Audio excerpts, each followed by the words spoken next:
Very good morning. तो आज हम लोग एसिडोसिस के बारे में पढ़ेंगे। क्या चीज? एसिडोसिस। जिसमें हमारे ब्लड का पीएच कम हो जाता है। ब्लड का नॉर्मल पीएच 7.35 से 7.45 होता है।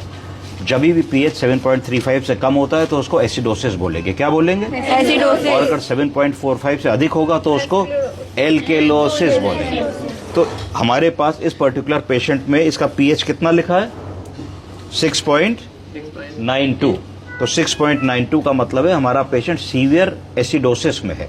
एसिडोसिस का मतलब है पीएच कम हो गया है। अब हमको पता होना चाहिए कि एसिडोसिस दो प्रकार की होती है, एक रेस्पिरेटरी और एक मेटाबॉलिक। कौन सी?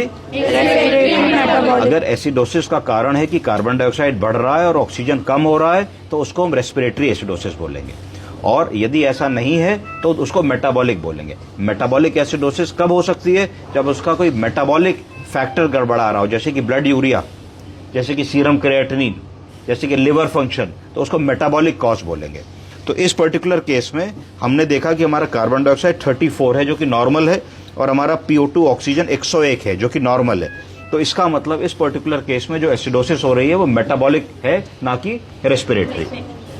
अब मेटाबॉलिक कॉज इनमें क्या है? अगर हम इनकी जांच देखेंगे तो देखेंगे कि इनका यूरिया और क्रिएटिनिन बहुत बढ़ा हुआ है और यूरिन आउटपुट नहीं आ रहा है। पेशेंट का ब्लड प्रेशर भी नहीं मिल रहा है। ब्लड प्रेशर को बढ़ाने के लिए ये दो दवाएं लगी हुई हैं, वैसोप्रेसिन और नॉरएड्रेनालिन। ये दोनों ड्रग्स जो होती हैं ये आइनोट्रोपिक सपोर्ट के लिए दी जाती है। किस काम के लिए? आइनोट्रोपिक सपोर्ट का मतलब होता है कि ब्लड वेसल को पतला कर देना। क्या कर देना? अगर एक गिलास पानी को तुम गिलास में डालते हो तो इतना दिखेगा, अगर उसको कैपिलरी में डाल दो तो बहुत ज्यादा हो जाएगा, क्योंकि कैपिलरी का वॉल्यूम जो है कम हो जाता है, पतली हो जाती है वो ना। उसी तरीके से ये वैसो कॉन्स्ट्रिक्शन करती हैं। क्या करती हैं? नस को दबा देती हैं तो बीपी बढ़ जाता है। तीसरी जो दवा हम इनको दे रहे हैं वो सोडा बाइकार्बोनेट दे रहे हैं। क्या दे रहे हैं? Soda bicarbonate. सोडा बाइकार्बोनेट हम क्यों दे रहे हैं? क्योंकि इनको एसिडोसिस हो रही है। तो एसिडोसिस को करेक्ट